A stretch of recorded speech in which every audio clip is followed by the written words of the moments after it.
Okay. So far, the upload looks pretty good. Yep, we're good. Awesome. We won't have any issues there. Good deal. All right. All right.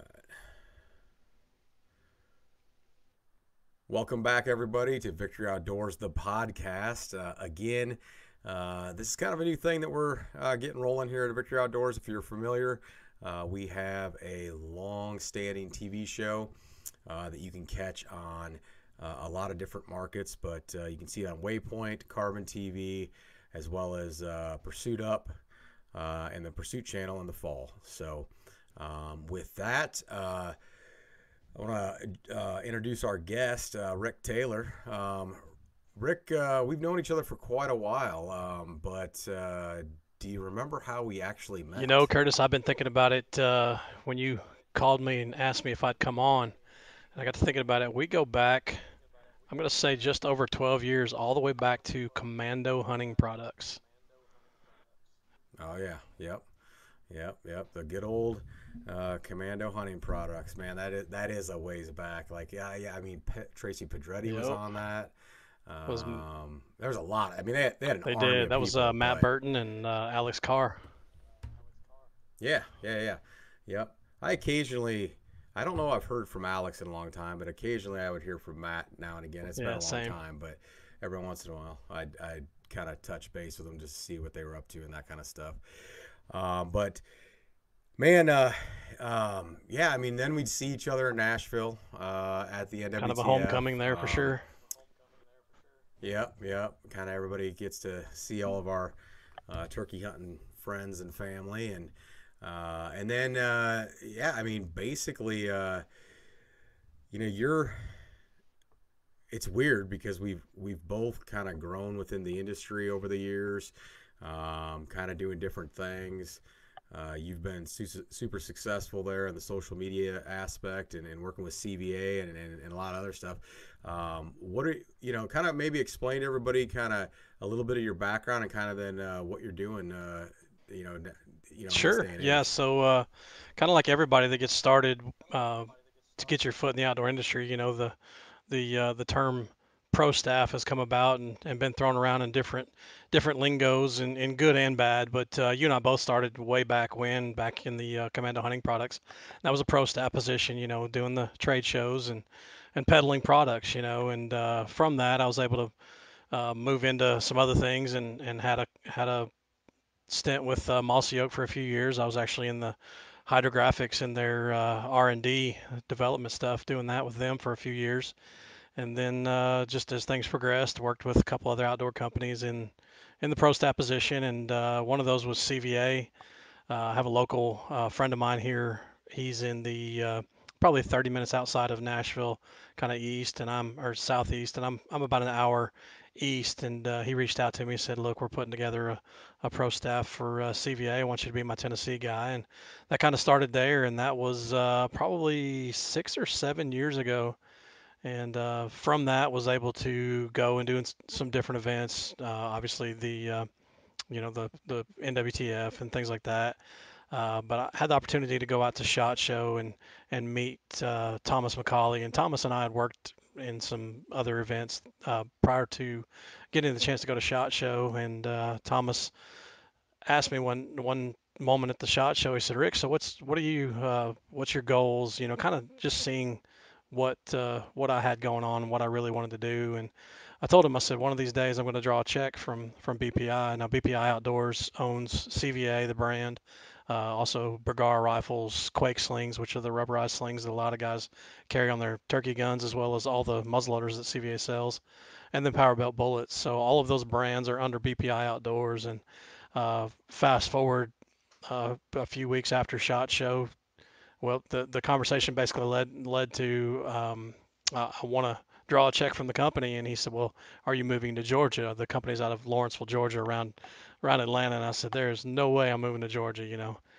He said, "Well, what's your angle?" I said, "I can do social media for you anywhere I've got connection, whether it's on my phone or at my desk." And he said, "Are you serious?" And I said, "Yes, sir." So a few weeks later, he sent me all the logins, and I went an entire year, uh, basically no pay. I got a few kickbacks with some guns and things like that as trade to say, hey, thank you, and basically prove myself. And then in that following year, January 1st, Thomas created a position for me, and I've been doing the social media for all the brands pretty much since. And that's my Awesome. biggest outdoor adventure at the moment as far as what I'm really plugged into, drawing a salary from, and getting to do a lot of things through that. So Right on, right on. Speaking of doing things, I saw on social media that you have already been out in the turkey woods or maybe a swamp there in Florida. But why don't you tell us a little bit about how that first hunt of this spring man, went? that was an adventure. So I've got a really good friend down there, and he is an outfitter. Hasn't been outfitting here for a couple years just because he lost a big lease, but he's getting back. But uh, I spent let's see, I got down there. It was the third week of season. I got down there, and I got down there on a Tuesday night. Now Travis and I weren't gonna get together until Friday when he got off work, or actually Thursday night when he got off work, and hunt for the weekend. And so I, like any, I'm gonna say this, I think any die-hard turkey hunter needs to go hunt public land in Florida.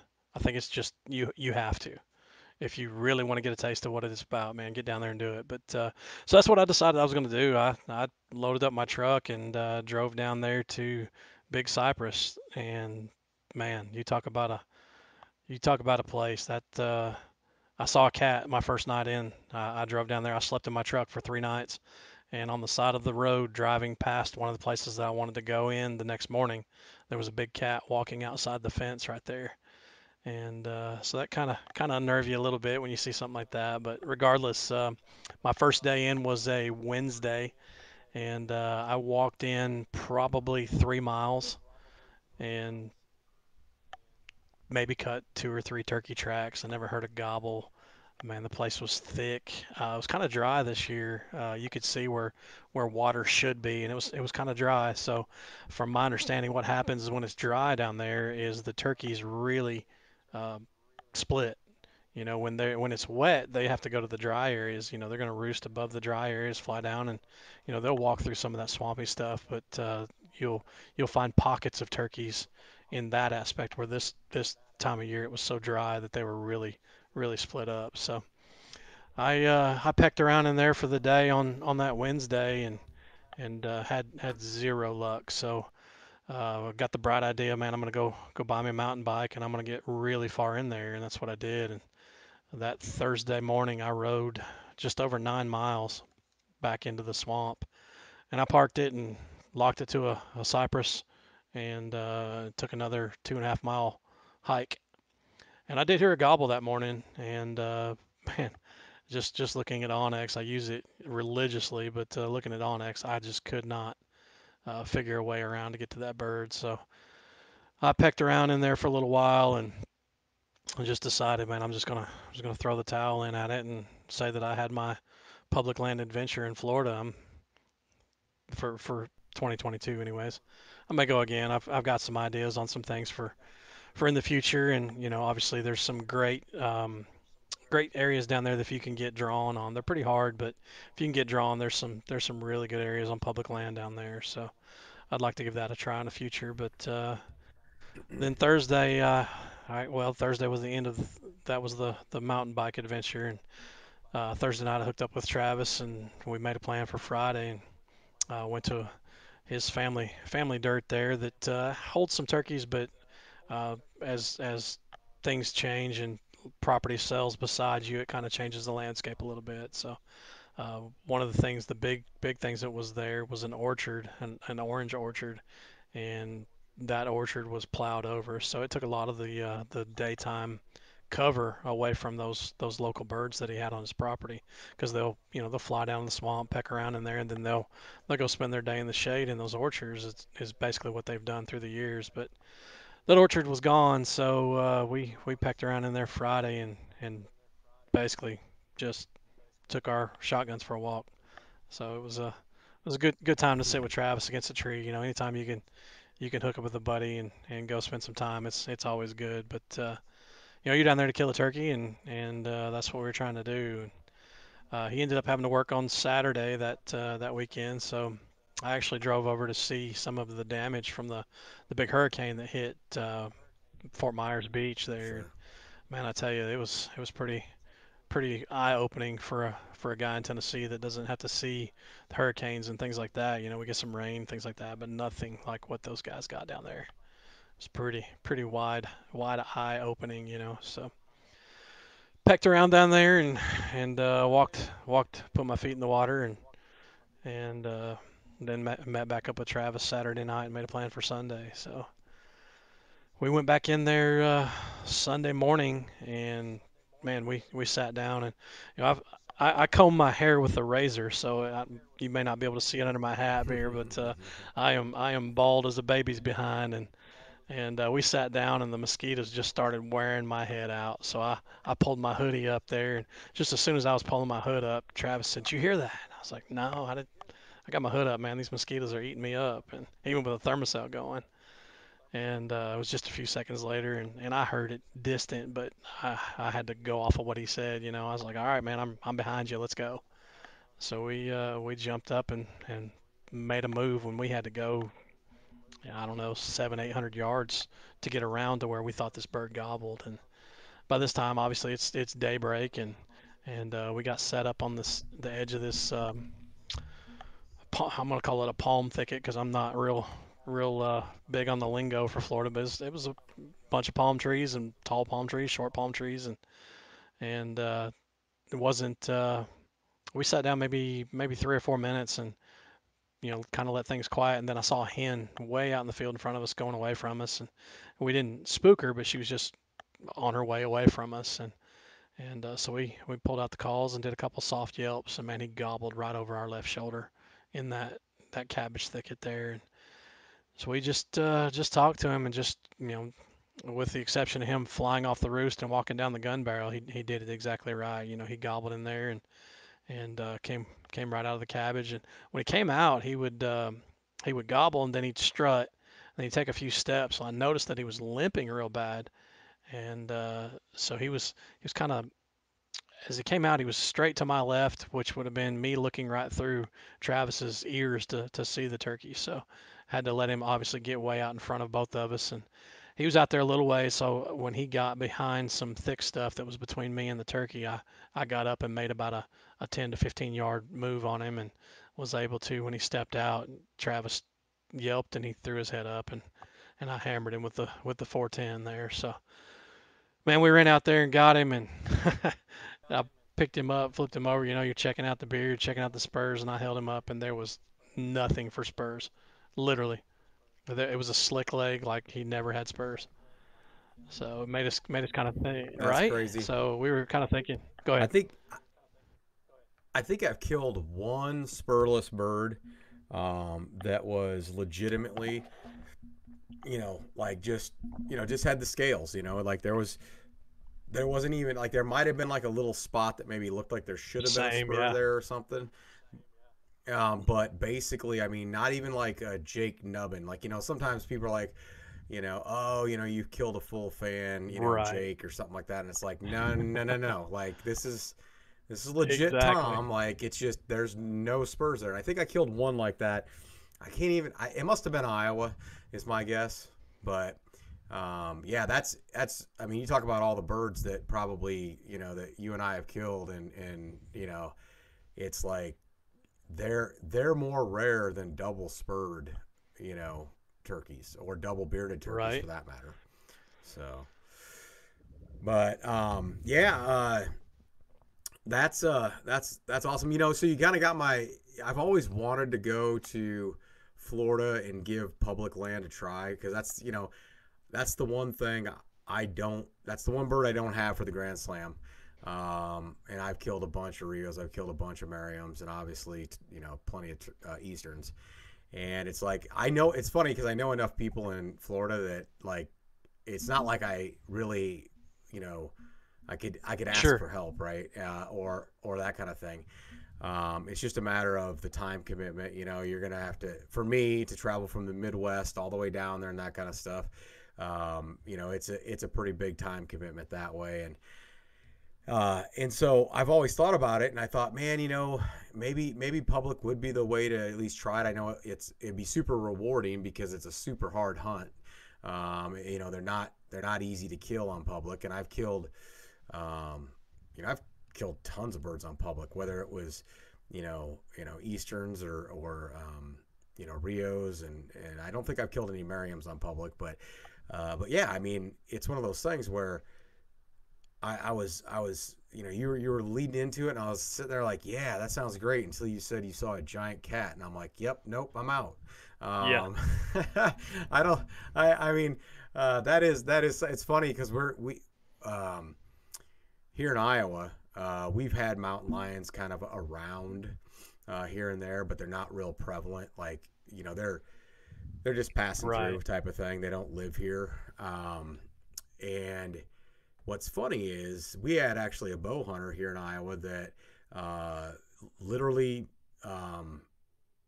filmed with his cell phone a big, mature mountain lion walking underneath of his stand, walking out. And see, the thing about Iowa is um, the mountain lion is not a fur bearer and not a protected species of any kind in Iowa. So pretty much it's fair game. Like if Interesting. anybody wanted to kill one, there's I mean, there's nothing that stops you from doing it. But this guy, that was the big thing. It's like people are like, why didn't you shoot it? And he's like, I don't know. It's the coolest thing I've ever seen, and I was too busy filming it. I don't know. And I'm like, I mean, I get that. I get that. I'm pretty sure I'm too much of a killer. I think I would have like picked up my bow and shot it. I mean, I would have wanted it on film, I'm sure, but I mean, that's what I got the tax That's cam right. for. So even if I'm self filming and I can't do that, or I don't have a cameraman or something along those lines, I mean, I buy a fur bearers. I don't trap, but I buy a fur bearers license every year in Iowa, because I'm waiting for the right moment when a bobcat's in season and walks by, and I got an opportunity at a bobcat with a bow, because it happens. But for me, it's never happened when we were actually in the season for a Gotcha. bobcat. So that's kind of how that's worked out. But at any rate, yeah, that's pretty awesome, man. You know, one of the things that's um, kind of interesting, you mentioned the 410. Talk a little bit about that 410, because in a little bit, maybe we can talk about the fact that Iowa's this spring is going to be the first year that a 410 is a legal gun here in the state of Iowa. So talk a little bit about that gun and kind of what makes it an effective turkey gun, because a lot of times people say, why do you want to shoot one with a 410 when you can use a bigger Right. Yeah. shotgun? The diehard 12 gauge guys are the only reason I shoot them with a 3.5 is because they don't make a four. And I I started out shooting turkeys with a Mossberg 835, and if you've ever killed a turkey with an 835 and some longbeard XRs, you know how much your teeth rattle in your head when you squeeze the trigger. So I got to where I wasn't real Absolutely. fond of getting dental work done because of shooting turkeys. Basically, I know that's not quite the truth, but I mean, think about it. That 12 gauge really kicks. So with the technology that's come about with TSS, these new shells, from Apex or Verdict or Federal makes some. There's so many different options on the market now to make a 410 a viable turkey weapon. 40 45 yards. They're very effective. CVA, the company I work for, obviously, this is our Scout 410. It is a break action model, single shot.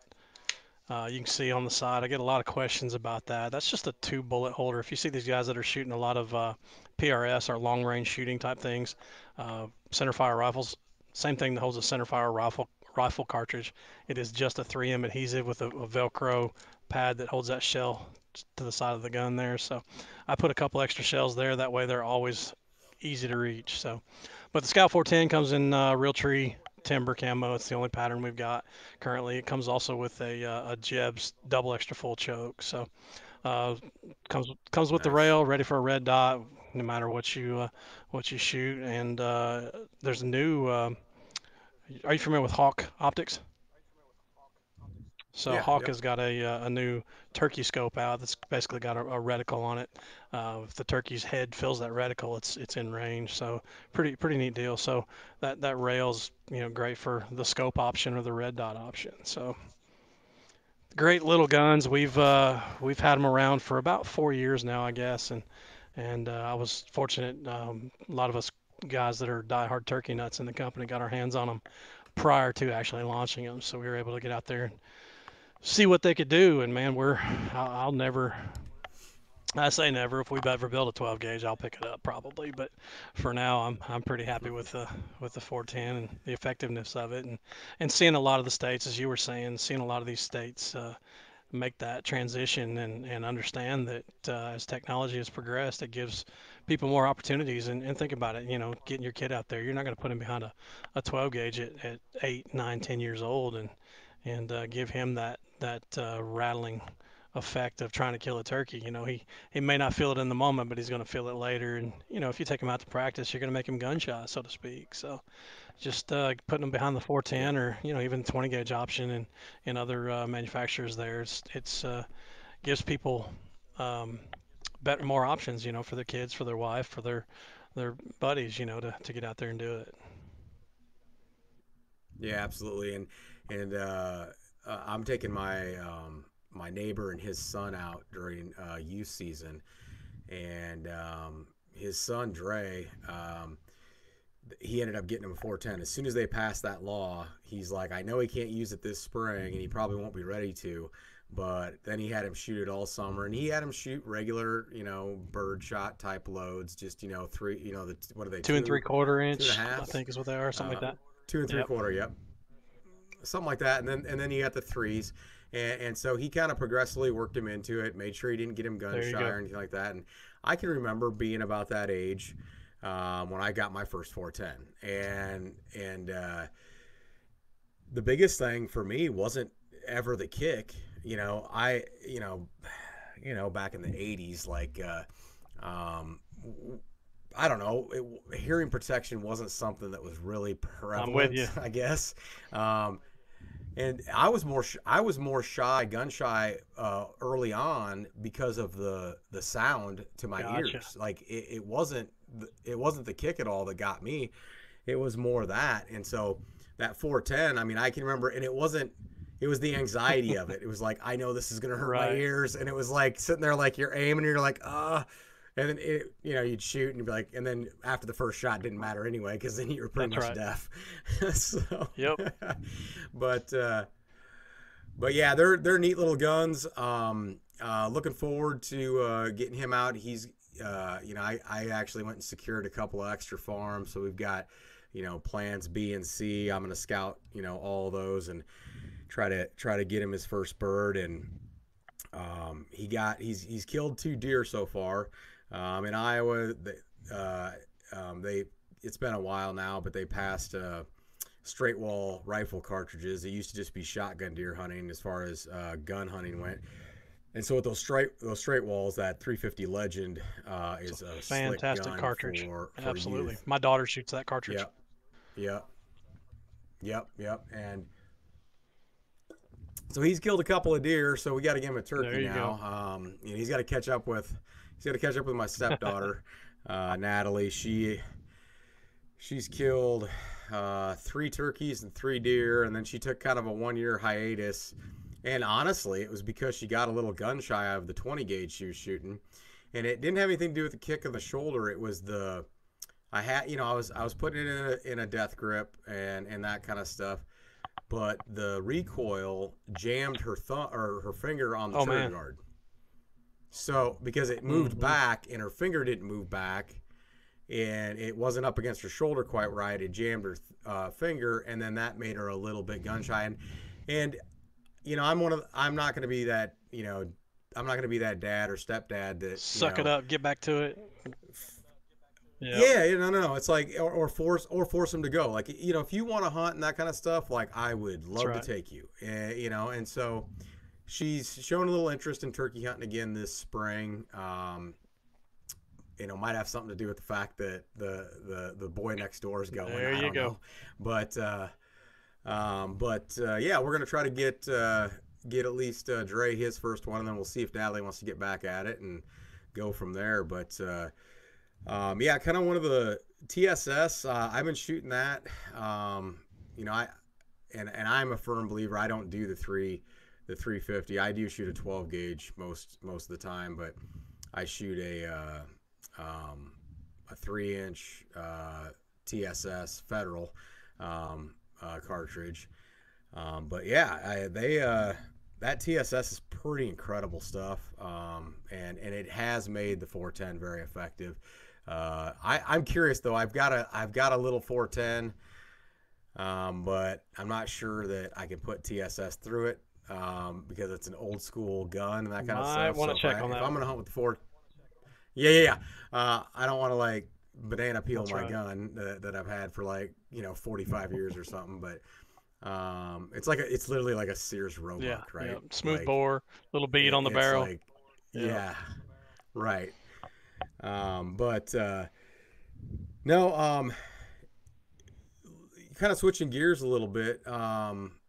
You know, it's funny because Rick isn't any stranger to Victory Outdoors. He actually killed an absolute phenomenal turkey and wrote a blog post. So Victory Outdoors, for those of you who don't know, that only know us as a TV show, I actually started and founded Victory Outdoors as just a blog website that was really my personal blog, but then I had team members, I had guest bloggers, and you were a guest blogger, and you killed an absolute freak of a turkey. So kind of tell us just a little bit about that Man, that's turkey. been a minute. Goodness.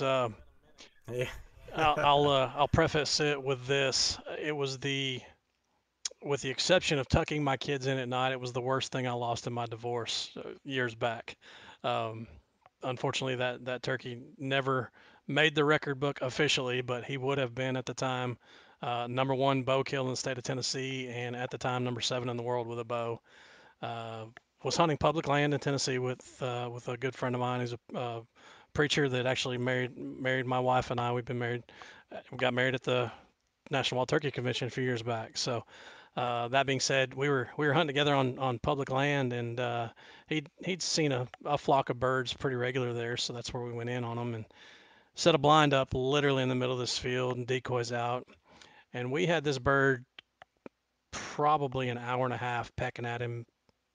He'd gobble, come a little closer, and he finally broke. And it was, I remember, and I think he was about 90 yards out, and I'm looking through my binoculars. I'm on my knees in the blind, and I'm looking at him, and I said, Terry, I said, I believe he's got more than one beard. I said, it's thick. I said, but it looks like more than one beard. And like I said, 90 yards, man, he put the wings down, dropped strut, and just started that march coming straight to the decoys. So at 45 yards, I said, I can see four beards. And I ended up shooting him at 9 steps with a bow.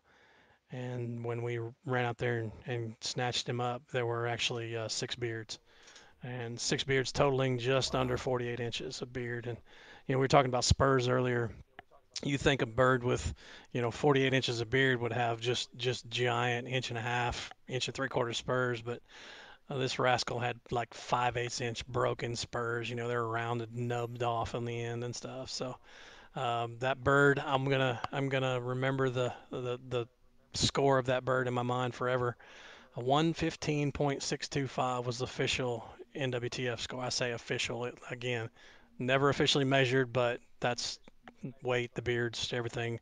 115.625. So, Wow. yep. But I had him in the That's had him in the freezer to go to the taxidermist, and as life things happen, and that freezer got unplugged. So,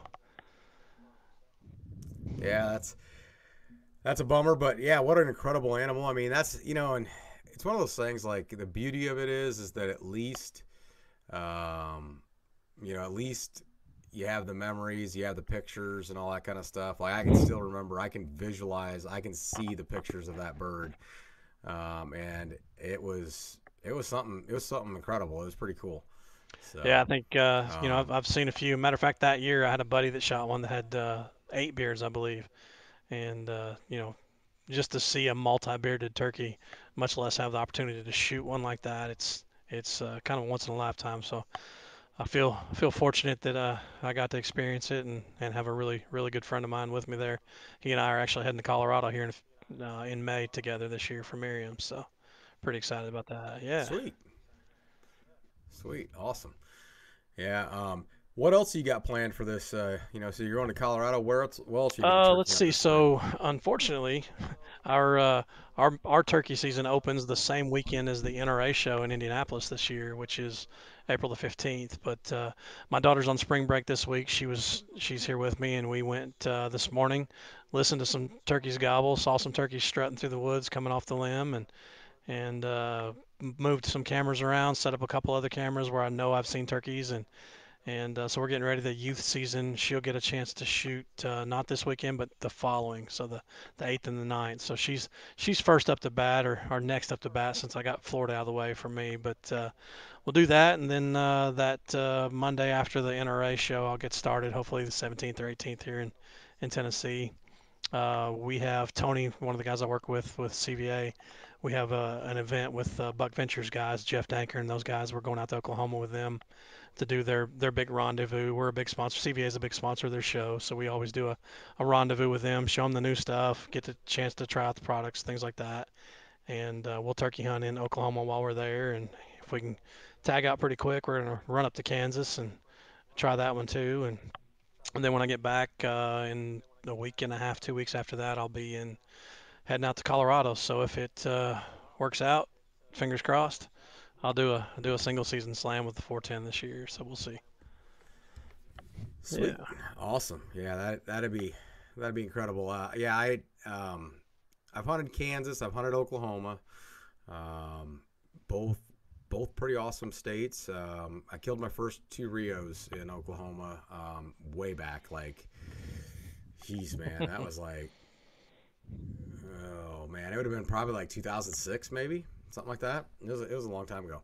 Um, but that kind of kicked off my itch to hunt out of state for turkeys, and then for a while there, I was hunting 5 or 6 states.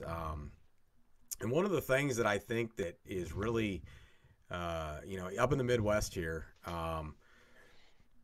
is we have a lot of opportunities to be able to go out and hunt. Missouri is pretty friendly to non-residents.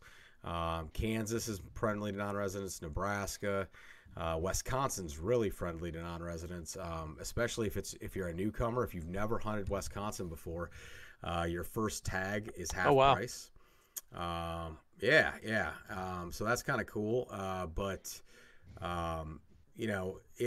it's one of those things like being, in Iowa. The worst part about it is when my buddies want to come hunt Iowa, it's super Oh yeah. expensive. Yeah. So, and it's like, it's a bummer a little bit that way. But so usually I end up, if I go and hunt with a friend, like Tracy Pedretti, when he lives in Texas now, but when he was living in Wisconsin, and I'd go hunt with him, I'd always be like, well, let's try to get you a turkey first, and then we'll worry about me. And he's like, what? I can kill a turkey one over here. He's like, yeah, but you can't come to Iowa and kill one with me unless you want to drop $250. So that's an Yeah. expensive Tennessee's turkey. not real So friendly on the price for non-residents, but we get a lot of traffic here for turkey season still.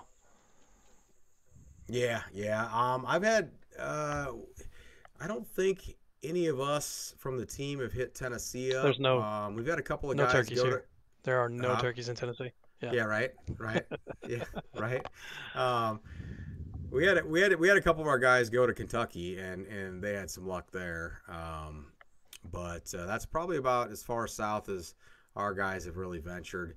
Um, I've hunted there with Mossy Oak in Mississippi before, and that's a different Sure. ball game than it is in the Midwest. I mean, and people are always like, well, what do you mean? And it's like, well, if you get into the Southeast, turkeys just, you have to hunt them differently than you hunt them in the upper Midwest. And it's just more difficult, to be quite honest. I mean, um, I've so, heard this but said if yeah, you I can mean, kill a turkey in Mississippi or Alabama, especially a public land turkey, then you can pretty much kill a turkey anywhere in the country. They are some of the Exactly. toughest turkeys to hunt. That's for sure. Yep. Yep. Exactly. Um, but yeah, one of the things about being able to hunt multiple states, though, whether wherever you're located, if you can find ways to get out, to me, it gives you an opportunity to have more experience in the woods with turkeys.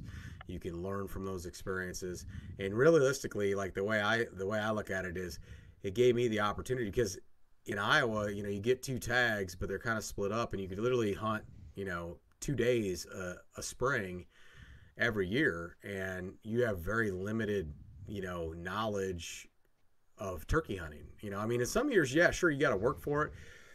You might even not get tagged out in all your seasons and that kind of stuff. In Iowa, sure, but bottom line is that getting that real life experience is really kind of what builds a turkey hunter's abilities, and it helped me tremendously being able to travel around, hit those states. I wasn't always successful, but I hunted with good friends of mine. I learned from them. Learning from other turkey hunters and that kind of stuff was phenomenal. But just being able to increase your opportunities to be successful, just led to more turkeys being killed. But not just that, it just being able to learn from those And experiences, and the big word you said and right there was the you can't. experiences and the places you get to go and the Yep. things you get to see. Man, I'm so looking forward to Colorado.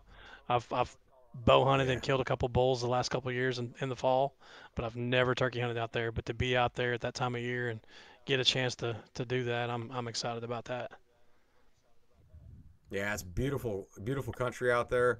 My sister lives just outside of Denver, which isn't necessarily the most beautiful part of Colorado, but it's still much more scenic than what we have here in the Midwest, as far as you can still see the mountains and that Right. kind of stuff. Still, beautiful scenery.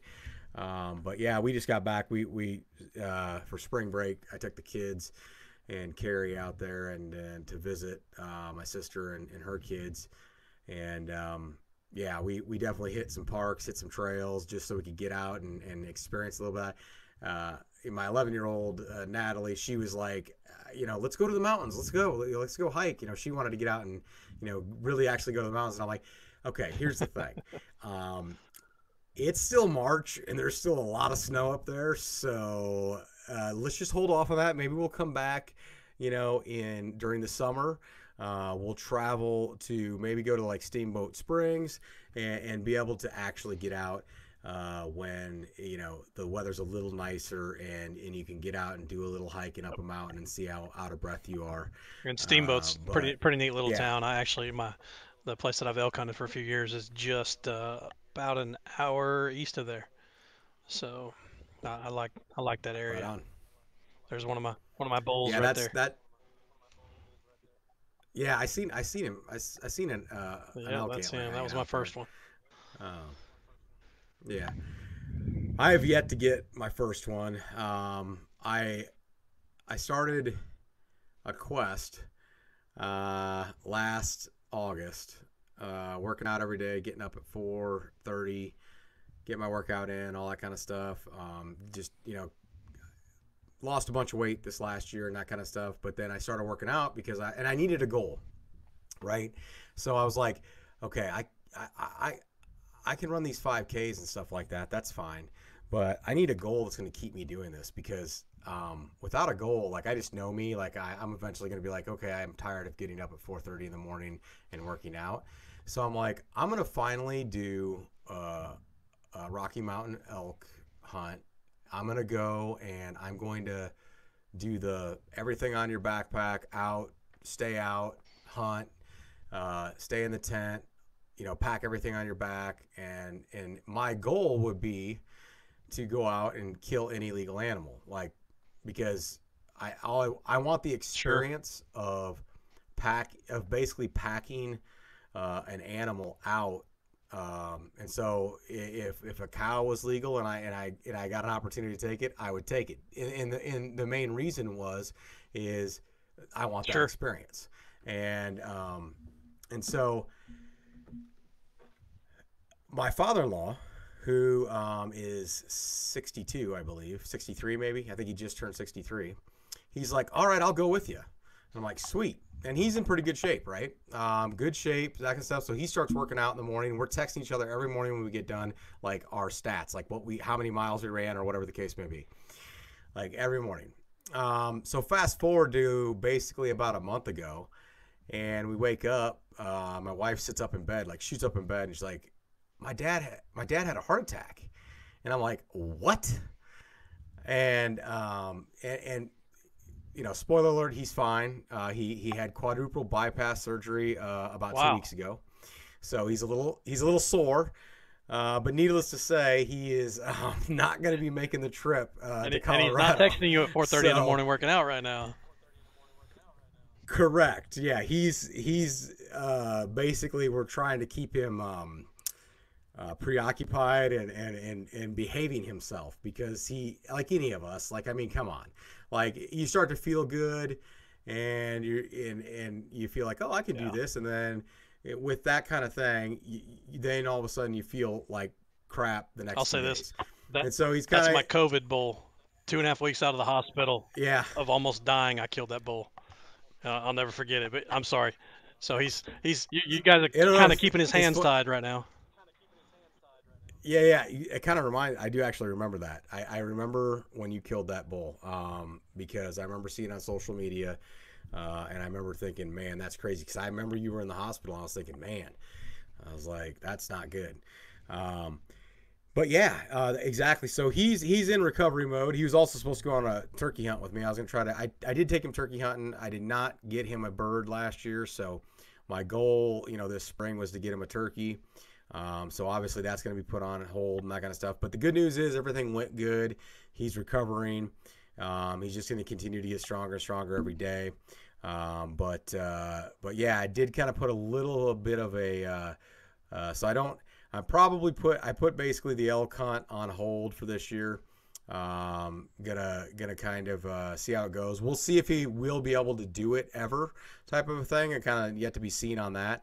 If not, I mean, I'll find somebody else to go with, and that kind of stuff. I got buddies that have done it and that kind of thing. So um, it will happen. It's just it's probably not going to happen this Matter of September. when. Um, exactly, but we'll get there. But man, speaking of speaking of that, speaking of, I guess, big game and that kind of stuff, you definitely are no stranger to whitetails. And you were just showing me, and I see some in the background back there There's a too. But few. yeah, but man, that one last year was pretty special. You had a lot of history with that deer. And he turned into really kind of, you got a lot of junk, a lot of character, that kind of stuff. Tell us a little bit about what your fall was like. Man, I had a really cool fall this year. Got the opportunity with CVA to go to Oklahoma. This was, I'm gonna say, my second out of state deer hunt ever. First one being in Kentucky. I went up there on a bow hunt a few years back and actually shot a velvet deer first day that it was coming in every day on camera. But fast forward to this year, we went out there and we're basically doing uh, create content on a hunt around a new rifle, and got the opportunity to shoot a pretty nice, about a 17 and a half inch wide 6 pointer. And he actually, uh, I've, I've seen it. Taxidermists have posted pictures of it, but I've never actually killed one myself. But he's got the fangs, when you do a Euro mount, and you can see the little fangs that grow down on the Euro. Uh, this deer had it, so that was really cool. But I did a deer hunt there in Oklahoma, but the deer you're talking about here at home, yeah, I had a little history with him. We nicknamed this deer Notch. He had a notch out of his left ear, and my daughter, she's 15. My youngest daughter, she's 15. So we have a lot of fun. She's on my Tacticam Reveal account, so she gets to follow along the deer. So we name these deer so we know what deer we're talking about, and let's see. So 2022, 21, 20. So after the 2020 season, I found this shed, and I was familiar with this deer. He was a pretty neat deer, but this was Notch. He's the deer that had the notch out of his left ear there, and had a cool little flyer growing off his left side, and a little bit of junk there at the base, but just a cool little shed. I found it laying in the hayfield. I'm real fortunate. I've got a big piece of property in Tennessee that I hunt, and the folks just let my daughter and I hunt, and I don't pay a lease or anything like that. But they're just really good people and been good to me, and I've had the opportunity to watch some deer grow through the years now, and so this deer, like I said, I found him after 2020 season. 2021 season comes around, he looks literally identical, and I found this shed after the 2021 season, literally 50 yards from where I found this other shed the year prior. It was kind of cool to see them both in the same area, and again he looks similar. You can see a little extra mass. Still got the little flyer kicked off the back there, and was actually trying to get my dad on that deer last year. Not in 2022. Would have been the season of 21 after I found that shed in 21, or prior to finding that shed that year. I was trying to get my dad, who had never killed a whitetail in all my years of growing up watching him hunting. I think he went out there to get away from work and just have some downtime, but never killed a whitetail. So it was my goal that year to help him, and that was the target deer, and it just never worked out. And fast forward to 2022, this deer walks in velvet, and it absolutely floored me to see the change and the growth that he got. And I had to tell my dad that this deer's on the table. He ended up killing his first whitetail with me that season, but when this deer walked in this year, I said, Dad, I said, I'd love to see you kill him, but I'm not gonna not shoot him if I get the opportunity. And I made it my goal to kill this deer this year. And mid-December, he walks in and it's pouring down rain. Um, I have hunted him every every right way I could think of, and he spent about 4 days going between three cameras. And I hunted 3 days after the first camera pictures of him staying regular. I went in there for 3 days and never saw him. And the coolest thing is my wife and I were talking. It was a Tuesday night, and we were talking. She said, and she knew I've been obsessed with this deer. I literally had taken off half of November all the way into December trying to kill this deer, and she told me, she said, you're gonna have to do something different to kill that deer. He's smart. He's got you figured out. And I said, well, I said, it's pouring the rain tomorrow. I said, I guess I'm gonna give it a whirl. And I had a ladder stand that has a canopy over it, and it zips up and the windows zip out of it. And I had this ladder stand, and that was at one of my camera sites that he had been frequenting for a few days. And one thing I did different that time, the day that I killed him, is rather than so access, I have to take a four wheeler because it's a mile up the mountain. So I rode the four wheeler, and instead of parking on the same level and walking to my stand, there's a nice trail that goes right to the base of my stand that I'd been using. Instead of walking that same bench and the same level, I actually rode the four wheeler higher on the mountain, killed the motor, and let it literally coast down to where I'm 60 yards behind my stand, but I'm completely out of sight and out of earshot by killing the motor, obviously, um, of anything that would have been out in front of my stand at the time. So I slipped into the tree right as daylight was cracking and unzipped the window, got my rifle out, and was ready. He was the first deer that walked in. And like I said, it literally was pouring the rain. I never really expected to see him, much less anything.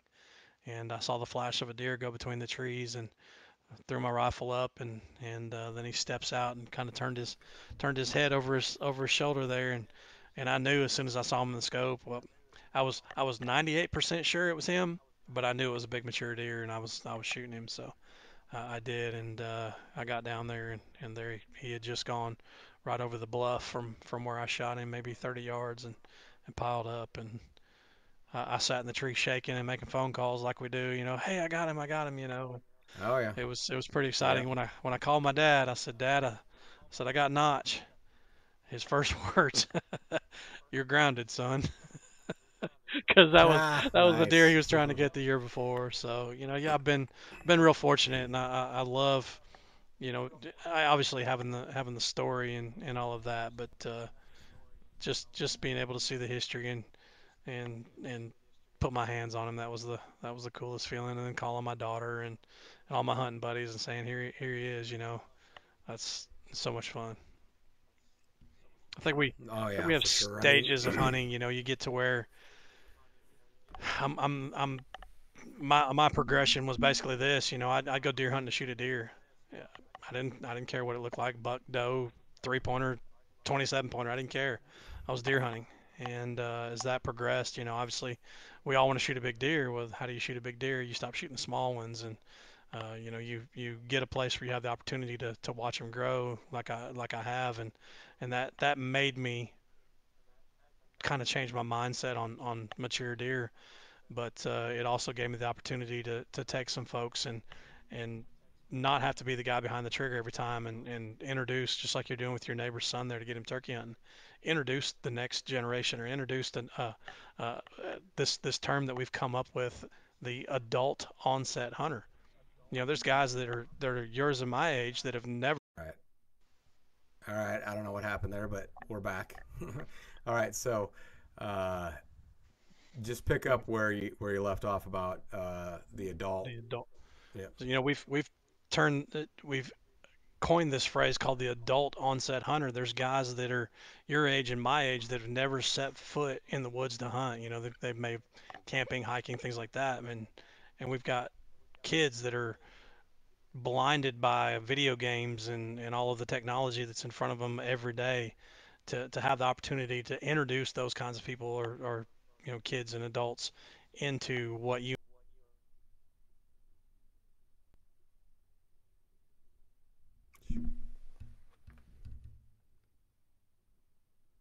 Heck.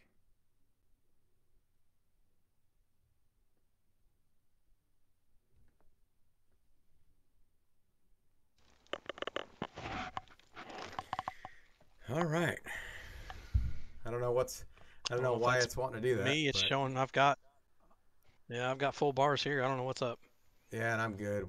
We're back up uploading, and we're still recording. So Okay. I'm just gonna stop it real quick, and then I'm gonna hit record again.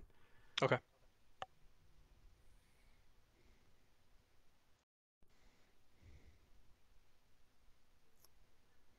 Okay, that's a good sign. I've got 99 up there.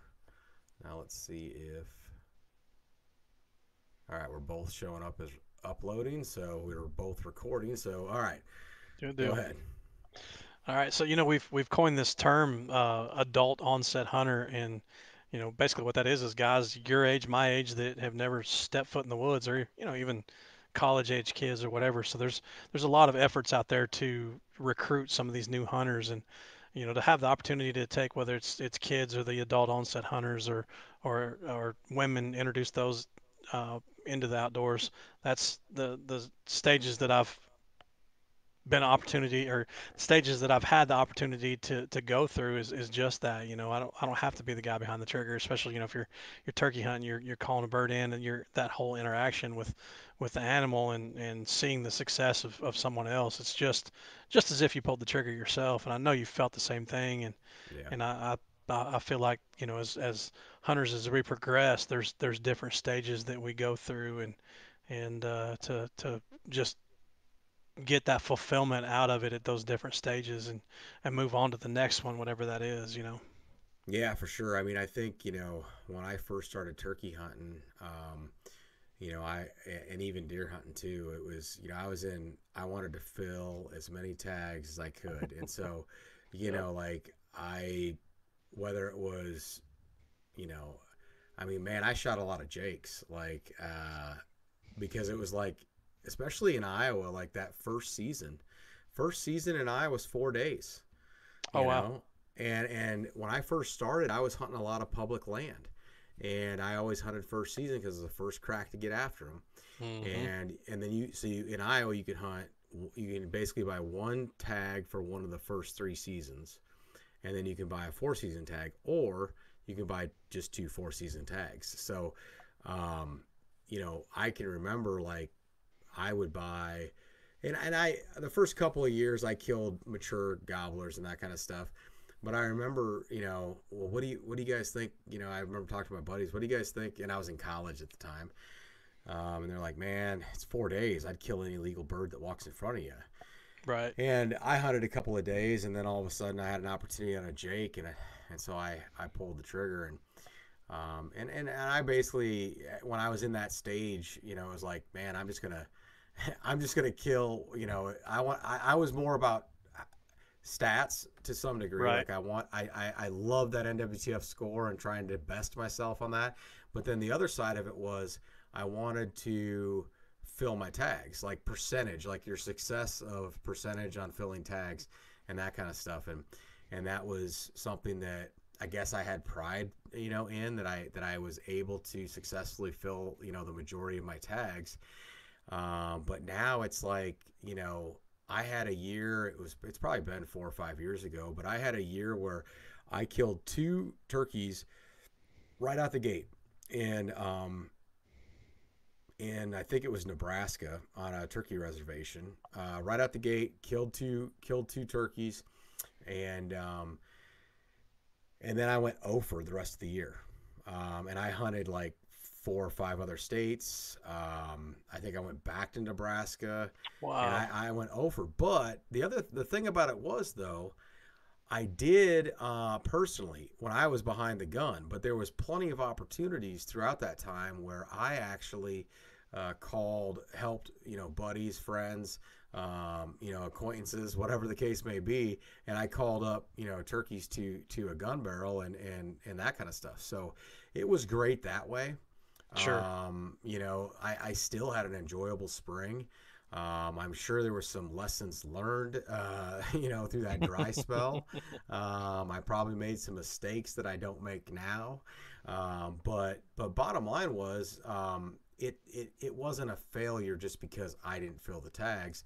I got a lot of enjoyment about being able to be there for other people and being able to show people who didn't have as much experience as I did, and to have success. And so their success was my success. That's right. And that's something that, now I get to pass that on to my kids and being able to do that kind of stuff. Now that's more important. Or even my wife, kind of weird thing. My wife killed her first turkey, and then I asked her to, well, at the time she was my girlfriend, and then I asked her to marry me. Nice. And the cool thing, we killed a double. So she killed him with a shotgun. And it was like first light. Like that bird must have lit in our decoys. Like he flew off this ridge into this bottom and then flew about halfway to us, landed, and then came right to the decoys. She levels him. I run out, grab him, throw him behind the blind, and jump back in the blind. And another bird, probably 15 minutes later, flies down with some hens and comes over to the decoys, and I shoot it with a bow. That's awesome. Yeah, and then like literally we're sitting there. I got Ian, he's filming and everything, and we're doing the closing thing. And I had already told him like, hey, be ready. If we're successful, I'm gonna ask her. Well, I would ask her to get married anyway. But I was like, it's kind of just staging it up. And he was like, dude, I've never been so nervous in my life on a turkey hunt when I was filming. He's like, I'm sitting there like, because he's freaking out. It's like once in a lifetime thing. Like, he's like, I don't want to mess this up. Like, you can't recreate this, right? Right. So, he's making sure he didn't double punch the record button when he knows I'm about to ask her and that kind of stuff and all that stuff. He was like, So I did the same thing, right? Yeah. I Okay. I did. I was gonna say I must have followed in your footsteps because you've been married longer than I have. So. Yeah, not much long, I don't think. But No? yeah. I think no, you might be. Let's see, Carrie and I got married in 2017. So Yeah. So you've got a year or two on us then. okay. I knew it was close in there because. But we were together a long time before we got engaged too. So. Yeah, We because dated a while. I'm pretty sure I met your wife in Nashville. You did. So, But yeah. ours was a turkey hunt spoiled by a coyote, so it didn't work out as well as you guys did that morning. But Yeah. she still came away with a ring. So. Sweet, perfect. Yeah. Perfect. Yeah, but yeah, being able to, and that's the last turkey she's killed, so I got to do a better job of Gotta getting. step up, man. Step Yeah, up. I know. I got to get a better job of getting her in front of some turkeys. So that's the next thing. But Man, I mean that is truly progression, though. I think as hunters, you know, at first it's probably more about our personal goals and aspirations, and then we kind of mature into you know, getting other people involved, and you know, then deer hunting and that kind of stuff. I mean, some people are, if it's brown, it's down, and that's the way they're always going to ever be, and that's fine. Sure. I think, you know, for me, so that, you know, the team members here at Victory Outdoors, there's a couple of them that like to give me a bad time because I especially during archery season in Iowa, I've got a lot of European mounts of probably 135 to 145 inch deer, and I mean there's a lot of them, and in my and so the team used to refer to that as a Kurt buck. So of course they'd come across Oh, our reveal cams, and they'd be like, "That's a solid Kurt buck." And, you know, and that really meant, you know, it was a 3 or 4 year old deer that, you know, you had a probably lot should of be potential. passing. Yeah, right. And so they like to give me a hard time about that. But I will say this: the last couple of years, I've uh, I've been able to hold out. The last 2 years, I have killed um, Thanksgiving weekend during archery season, which is basically the last weekend before um, gun season in Iowa, and it gets a lot Hmm. harder. As soon as gun season kicks in, it's a lot harder to bow hunt after gun For season. sure. So, I went all that time passing. You know, I mean, especially last year, you know, I think it was November 2nd. I had a beautiful 3 year old 10 pointer that I had amazing footage at 15 yards underneath my Oh, stand. And even Ian, who is probably the one that gives me the most crap about, you know, shooting a Kurt buck, um, even Ian was like, dude, I can't believe, he's like, that's a pretty good deer to pass with that kind of footage. Like almost shaming me like for not shooting. I'm like, what are you talking about, man? Like you're the one that always tells me I gotta pass those kind of deer. that's going to be a And it European mount. I mean, come on. right. Well, here's the funny thing. So I end up killing a super mature 5.5, 6.5. I don't know. He was a solid deer, 9 pointer, super massive, 155 inches, and I euroed him. But he's a Wow. euro mount. But I mean, here's the problem. Like I've already got several in the mid 150s that are shoulder mounts, and I've got a couple that are in the 160s, and I haven't broke 170 yet. And so that's my goal. It's like I'm not going to put another shoulder mount on the wall until I break 170, or at least it's a personal best. Like I mean, if it's probably a Sure. high 160s, I'm probably going to shoulder mount it. But it's like one of those things. It's like you can only do so many, and I've already got. I mean, the problem is my daughter shoots bigger deer than I do, and so she's got 180 to her name. Oh my Um, goodness. yeah, she's just shot it was her third buck, and she shot a 155, like literally her first day deer hunting in like 3 hours. She just, you know, it walks in and Ian's like, I can't believe this just happened. And she was a little bit harder the next year, and she ended up shooting a 130-inch 8 pointer. Um, and then that third year, we hunted, and she missed an 11 pointer that was probably a 4 year old. Um, and probably a mid 150s. And then and we waited a couple of days, and the reveal cam had a photo that morning. We were already planning on, I was taking her out after school. So I was like, she got off the bus, and I'm like, hey, there's a pretty good buck that went by right past our blind. I said, we'll go out there. Ian will meet us out there. We'll see what happens. And we jump in there, and I'd never seen this buck before, never had him on trail cam or nothing. And he comes walking out, and he's got split G2s, split Oh, G3s, and he's kind of narrow but tall and super heavy.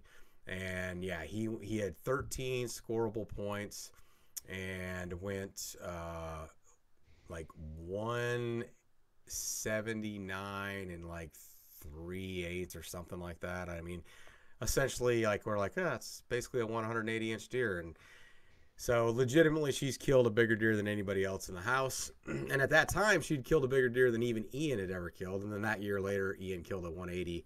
Uh, just within like a quarter inch of her score. But that was a deer that we Wow. had. That was a deer that we had several encounters with, and actually in that same field, we had actually filmed him in velvet, or not, excuse me, not velvet. We filmed him like days before she killed her buck. I filmed the buck that Ian killed during late muzzleloader season, later that year, and that's a deer we called fair game, and that deer we chased. Goody, he's one of our team members. Jake Goodwin, he missed him like 2 years prior to that. Me and Ian had an encounter of him when I was bow hunting and Ian was behind the camera. We saw him and just never had no shot, but just kind of saw him at a distance and that kind of stuff. Uh, Ian filmed him in his headlights, like literally a quarter mile from my house, and I live in town. Oh wow.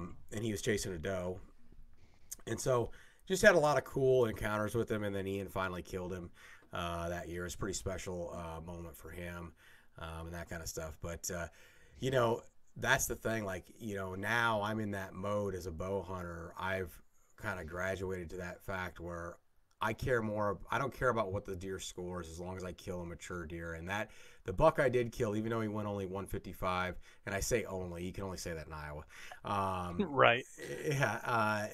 Yeah, he went 155, but he was the most mature deer I had on film. He was. There was bigger deer on that farm. We had a couple of 170s that I was after. Really nice, beautiful 10-pointer, but I'm pretty sure the 10-pointer that went 170 was probably a year younger than this deer. And this deer was the boss. I mean, I watched him, that deer I talked about, that 4-year-old or that 3-year-old or 4-year-old that I passed November 2nd last year. That deer, I watched him march him right out of the pasture that I was in, and he went back to his doe that he was tending, and I had a lot of encounters with that deer. It just took me until Thanksgiving to finally get him killed. So, but You know this how you kill big deer, right? what's that? You got to hunt where big deer are, Yeah, well, and that you're in the right place.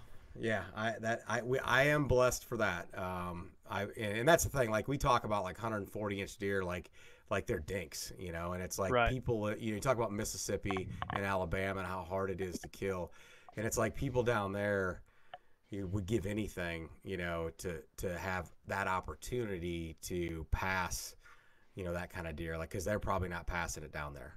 That's right. Um, They're not. I mean, there's a deer over my shoulder right there. He's 158. I killed him on the farm. My biggest deer ever is a 163. He was a bow kill on public yep, land in Tennessee. Biggest deer I've ever killed. And yep, then the other side there, those are all from the farm, and they're in the high 30s to probably. I hadn't scored 3 deer on this side. I have not scored, but they're from the 30s to high 40. And right, to kill a mature deer, you again, we're talking about goals and progression. Kill the most mature deer that you have access to, and right, that's where I'm at.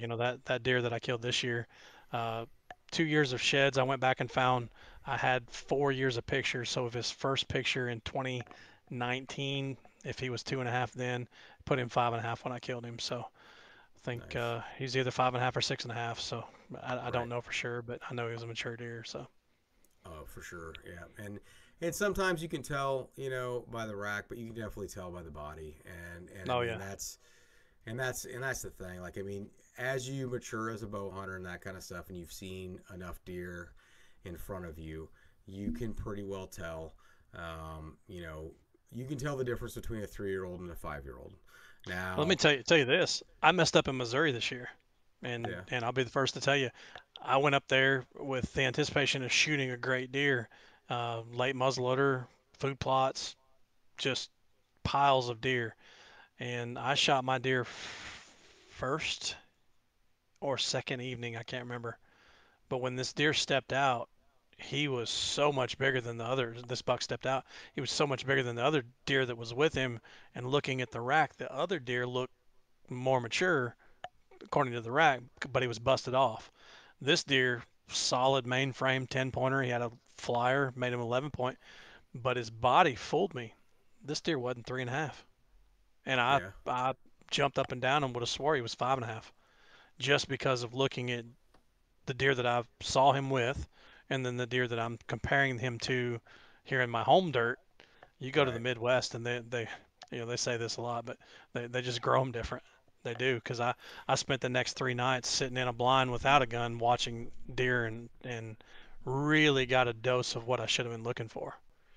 Yeah, and some of that's like, I've seen it both ways. I've seen guys that have come to Iowa that know what they're looking for and that kind of stuff, but the idea that there's a 170-inch deer behind every tree in Iowa isn't quite accurate. I mean, I've been hunting Iowa for um, my entire life, and at least my entire hunting life, right? And I have yet to kill, a deer that's over 170. Matter of fact, 163 is my largest as well, and it was killed on public land in Iowa. Um, but one of those things that you run into is that, you know, people have some misconceptions sometimes that they think that they're just going to go and stumble into a 170. No, it's still hunting. And I think that's the thing that people sometimes, they almost accuse us, well, look at where those guys are, look at those guys from Victory Outdoors. They're hunting in Iowa. Like, what do you expect? They're going to kill Right, giants. And right. it's like, uh, it is not that easy. Like, I mean, if it was that easy, it wouldn't be, we wouldn't probably get as much enjoyment out of it. And it wouldn't be like if everybody could, kill 170, 180, 190. And I mean, Zach Geeth, which I'm sure you know who Zach is because he's been with Victory Outdoors forever. But Zach killed, a 210-inch deer this year. And I mean, that dude has killed a lot of big deer. Like, he's got a 191 to his name. He's got a couple of Wow. mid 180s. I mean, he knows how to kill big deer. But he had gone 3 years. That was a 4-year quest to kill that deer. I mean, he had Wow. tons of, he was after that deer and he was killing that deer and that deer only. And that he killed that deer and that deer was at least 7.5 years old. And he might have potentially been bigger the year before, but he got the shed from the year before. After he killed him this year, he Ah. found out that a neighbor had found one of the sheds about a mile and a half away from where he had killed him, and it's very very obviously the same deer.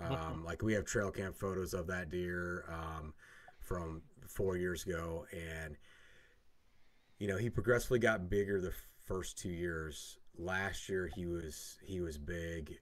This past year, this summer, there are a few pictures out there. Like, you see the pictures, like his hero pictures of it, and it doesn't do it Yeah. justice. But then you see the trail cam photo. There's one in particular.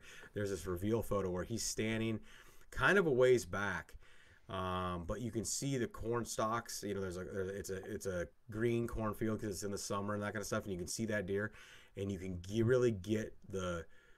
really see the height of the rack and how big that rack really is compared to the body of that deer. Yeah. And so that angle really tells the story about how big that deer is. But we had it in our booth at the Deer Classic, and people would walk up and just go, because I basically challenged people, you don't think this is a 210-inch deer? Come see it. Oh, there Come you see go. it. Yeah. And people did. They walked up to it and they were like, okay, all right then.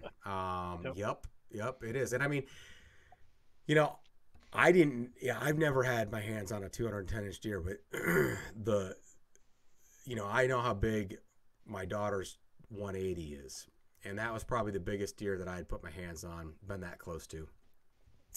Um, and then I saw this deer, and I mean, it's just unbelievable. And those kind of deer are truly special. I mean, you Oh, just for sure. don't run into that very No. often. But the one thing I always say is, if you are going to hunt Iowa, you better be prepared, because literally you can not even know that kind of a deer is around, and a deer of a lifetime could show up, and that's really what gets you out of bed every day. Like, I mean, you just don't know, because even as great as trail cameras are, and the cell cams and all that technology and stuff, and by the way, I love technology, Yep. um, but They don't as see good as everything.